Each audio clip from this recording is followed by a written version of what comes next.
What's up, everybody? This is Dave Nielsen with Keller Williams Realty. I am joined by my friend, client, partner, colleague, all sorts of great stuff. Hit us with an intro. How are you, sir? I'm doing well. How are you? I'm good. And you are? Chris McVay. I work with Gorra Financial. I'm a financial advisor. Very good. I know that, but they don't know that, so we gotta get that out there. Clarify. So Chris and I have known each other for quite a long time at this point, and in Chris becoming a financial advisor, I said I would love to get some numbers from you. You're a numbers guy. Let's talk numbers, right? You guys out there in the social media world have probably seen a lot of realtors who throw out social media content like memes and whatnot that will say, "Hey, if you're renting, you're paying a mortgage. It's just not your own, and isn't buying better than renting?" And yes, unequivocally, I think the answer of that is yes. And yeah, I don't want you paying somebody else's mortgage when you can pay your own. What I have tasked my man here, Chris, with doing for us is quantifying that, coming up with the real numbers. And you can't see the numbers because we have them here, but we're going to include this for you. If you want it, we can email it to you, whatever. We'll figure that out later. But we're going to go through some of these numbers. So, Chris, why don't you just tell me what you've got and what we factored here, what we're going to talk about. Okay. What Dave and I did is we took a purchase price of $380,000 with a 5% down payment, which is $19,000. So the loan amount was $361,000, and we took that at 6.5% interest, and we compared it to a second loan at 4.5% interest. And what we found was obviously you save money with the 4.5% interest. But imagine that.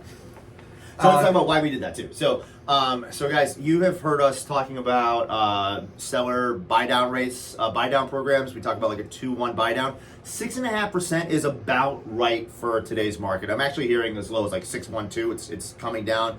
The numbers that we did were 6.5 and 4.5. The point is, it's a 2% difference because as you do these seller buy down programs, you're buying your rate down 2%. So these numbers might fluctuate based on you, like individual results may vary, but this is kind of like the baseline that we did. So sorry to interrupt, take it away. No problem.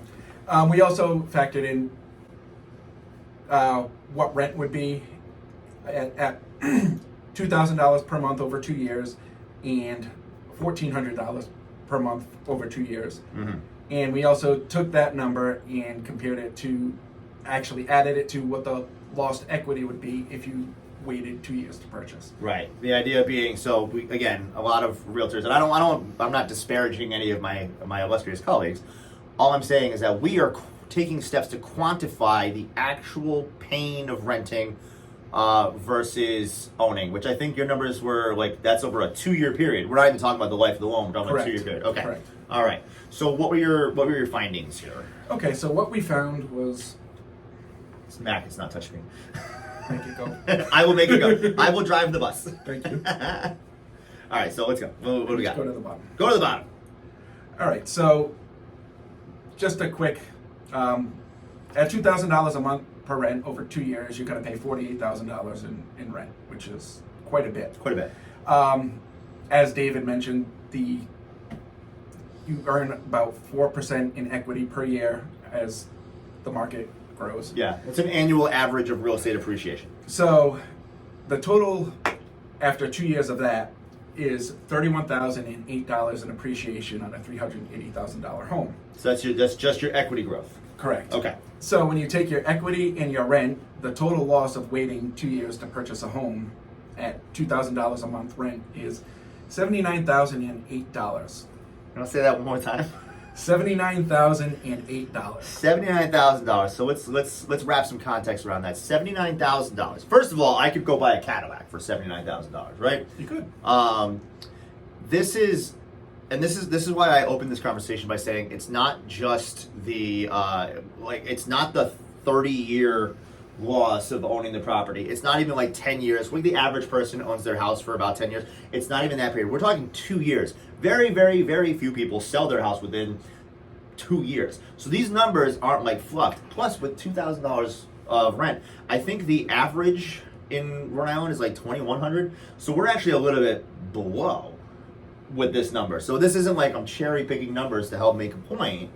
This is average, like right on the spot where people are, maybe even a touch better.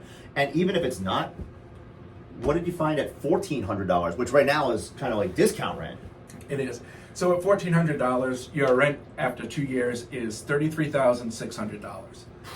So if you take that along with the loss in equity of $31,000, you end up losing $64,608 over 2 years. Which is nuts.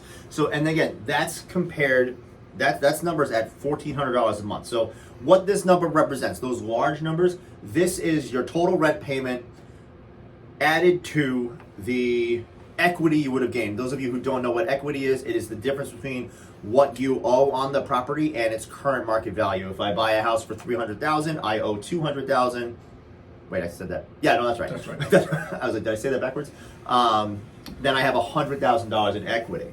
So what's the equity growth alone in these examples? Is that what this number is, right? Yeah, the equity growth in year one would be $15,200. Mm-hmm. Year two, because we're compounding, it's $15,808. Mm-hmm. So that gives you the total of $31,008. $31,000. And this is where the, like, one of the things that I say all the time comes out, right?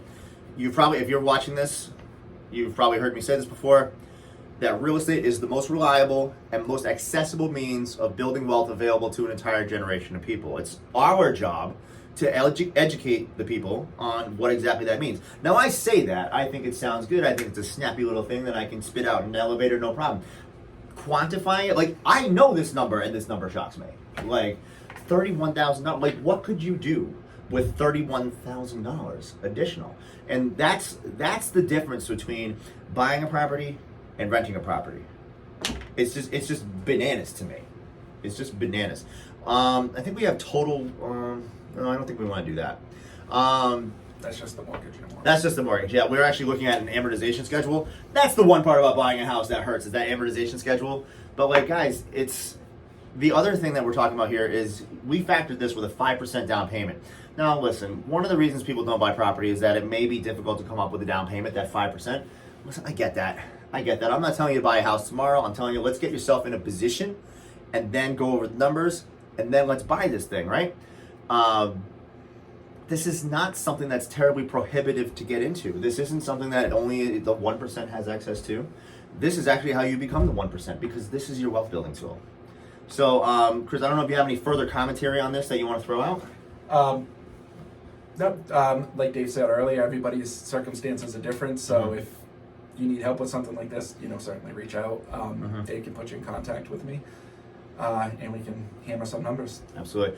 The one last thing I guess I would leave. So we factored this with interest rates at 6.5 versus 4.5. Guys, if interest rates are coming down and you're able to refi in time, that 4.5 goes down, which means that your monthly payments, the cost, like the amount that it costs you to build this equity, that goes down.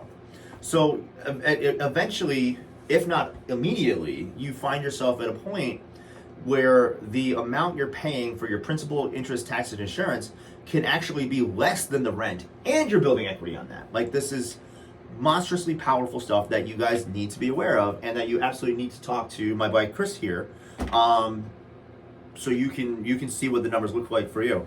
If the fine people want to find you, Chris, what do we do? You can give me a call on my cell. That number is 401-354-9871. Or you can shoot me an email at cmcvay@Gorra, Gorra, financial.com. And I'm also on Facebook. You can probably grab me through Dave's page. I'm sure you have him. That's right. Yes, please. I hope so. Otherwise, they're not watching this. Yeah. So, I'm sure I'll get tagged in it too. So reach out that way either. Perfect. As well. Yeah, guys. And if you need to get in touch with me for anything, you can hit me up on my text line, 401-205-3456. One more time, for those of you who weren't listening, 401-205-3456. Appreciate you listening to us today. If you want to dive into this any further, again, you can hit up Chris. See you soon.